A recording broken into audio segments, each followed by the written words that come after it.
Hey friends, welcome to the Glow Getters podcast. My name's Kayla Fahey-Ahrndt, but you can call me KFA because nobody can say that last name. I teach and inspire leaders to step into their power, productive selves, and unlock their fullest potential. I'm a multi-passionate creative and scientist who climbed to the top of the healthcare leadership ladder by age 28, making six figures as a manager.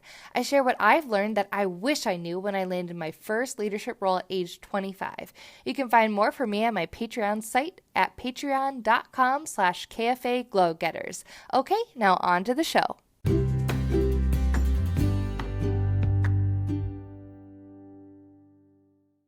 Hey dear, thank you so much for being here today to listen to this episode of Coffee with Kayla. I'm super excited to dive in today to talk about how our thoughts manifest themselves into results and outcomes.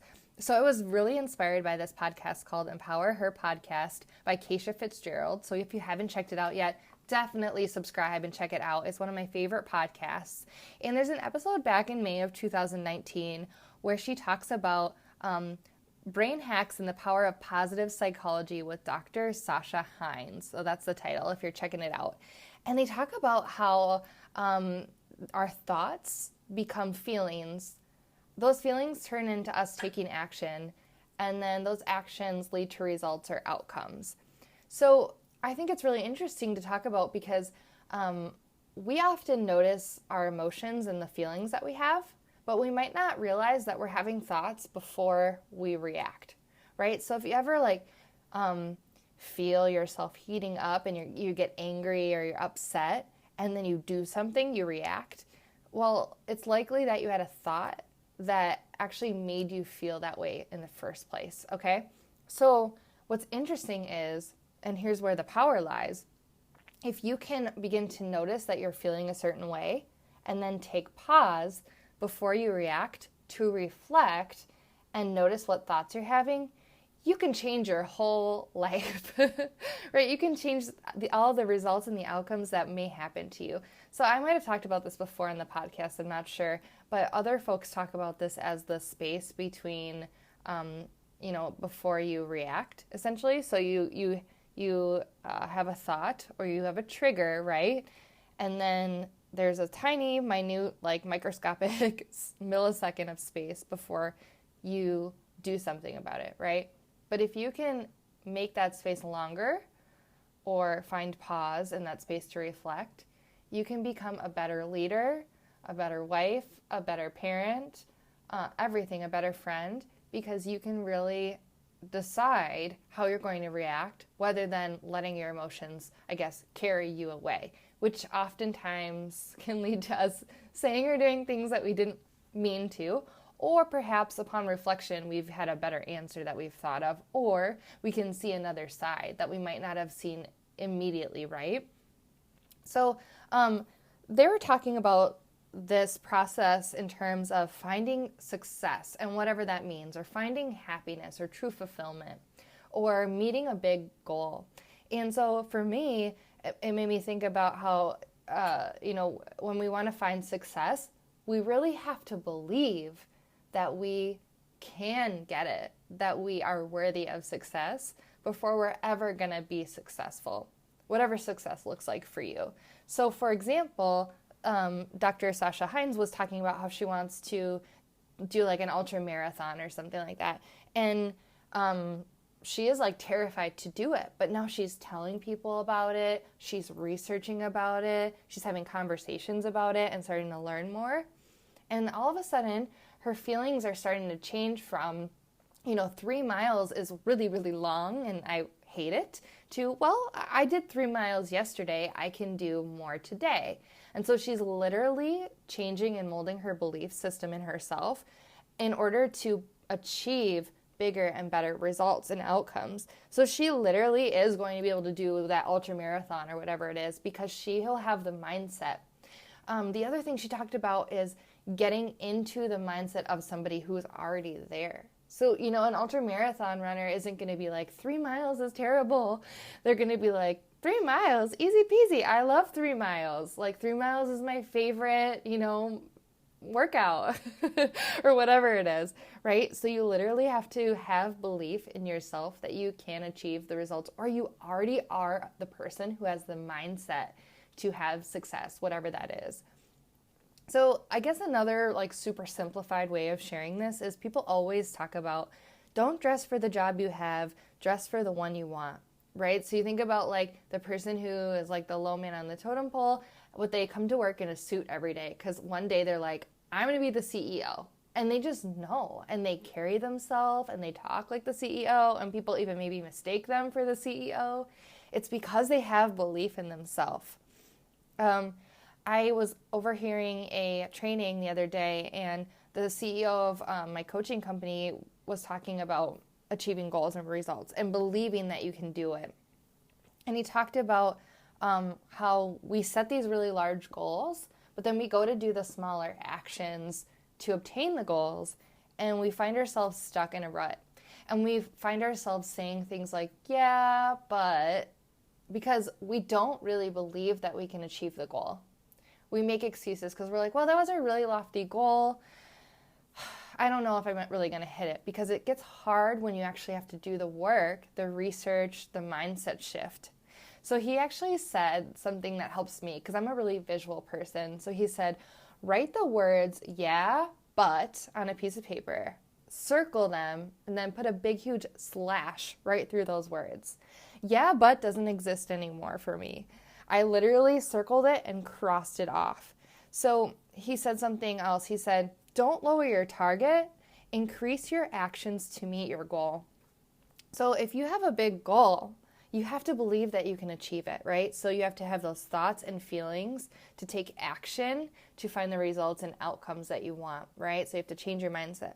But also those small actions that you have to take on the way there, you've got to level them up to ensure that they match whatever goals you have, right? So instead of being like, well, that was a really lofty goal and cut it back, just say, well, I guess I need to increase the actions I need to take, or take massive action to get there.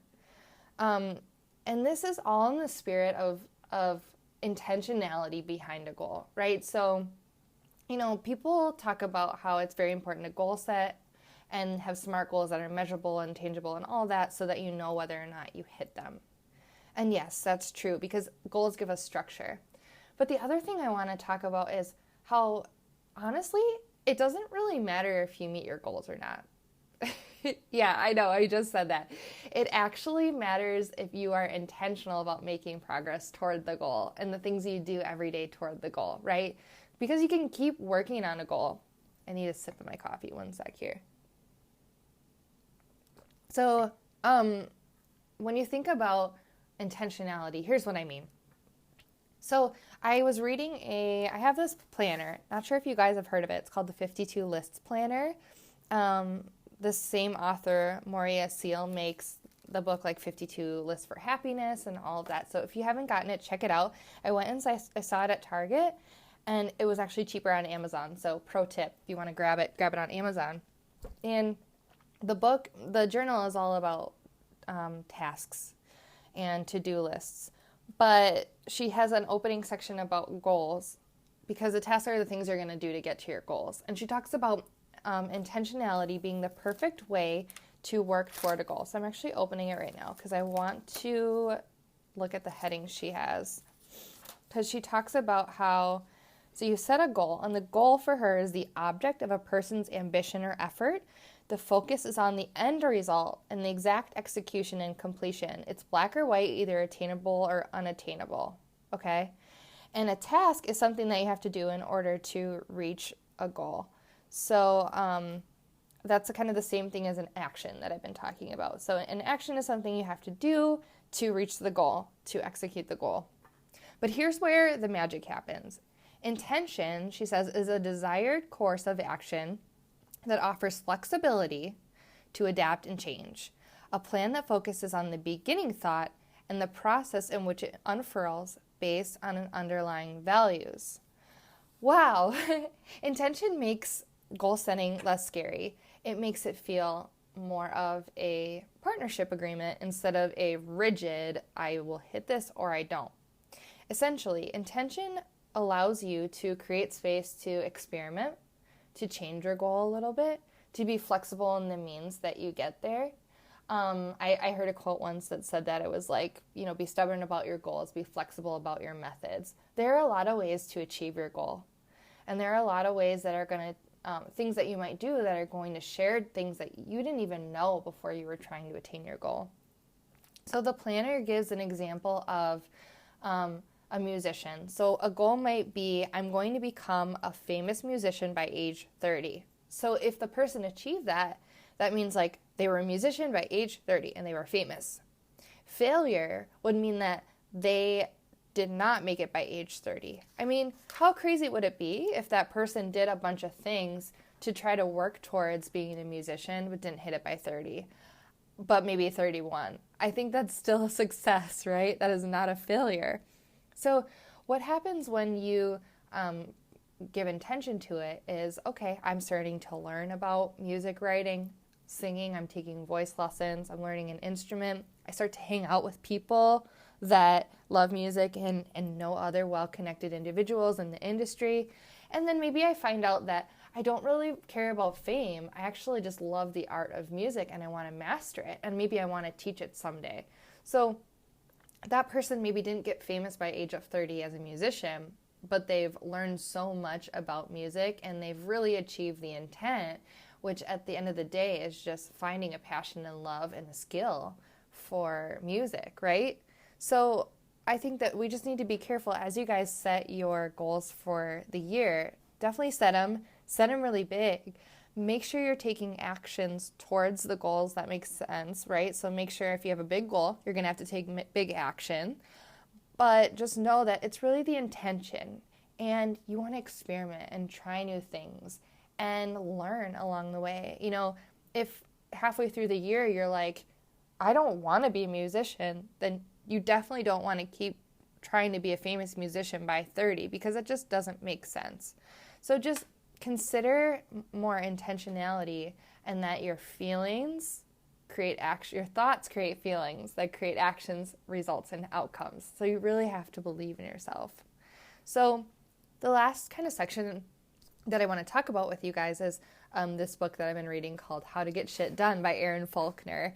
And it's a great book about how women need to stop doing everything so they can achieve anything. And it's got a lot of tips. It talks about like different people that you should avoid, people that you should surround yourself with to help with that. It talks about how she got fired from her job at one point and lost everything, but then it was like the best thing that ever happened to her. And she gives so many productivity hacks. There's apps she talks about in there that you can use.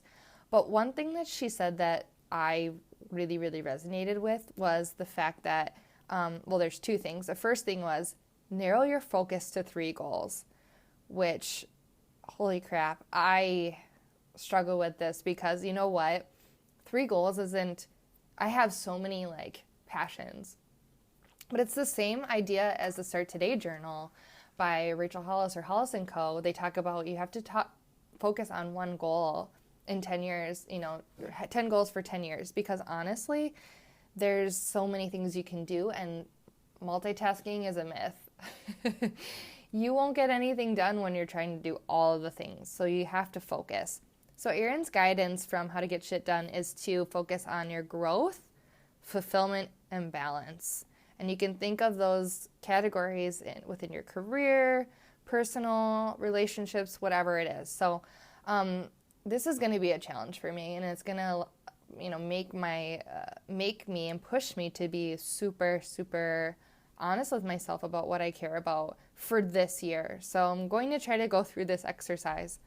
And the other thing that resonated with me that she said is mornings are supposed to be proactive, not reactive.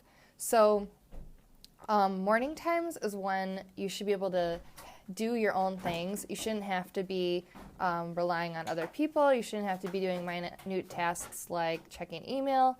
You should be able to make forward progress in the morning because you're fresh. So that's why I work out in the morning. That's why I do my goal setting in the morning, my journaling. Mornings should not be reactive work, like checking email. right? Or like responding to messages. That's all reactive. So if you're going to work on your goals and your intentions, I suggest that you harness those mornings and make them more proactive. Even if you're not a morning person, that's time that you could be using to make forward progress on your goals that you can take for yourself.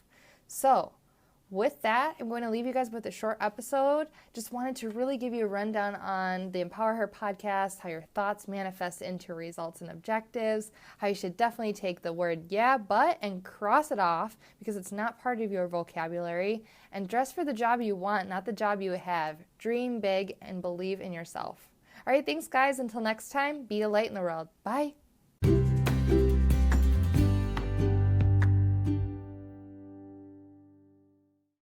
Whoa, that went by way too fast. Thank you so much for listening to today's episode of Glow Getters Podcast. You can get the bonus content for this podcast at my Patreon site at www.patreon.kfaglowgetters.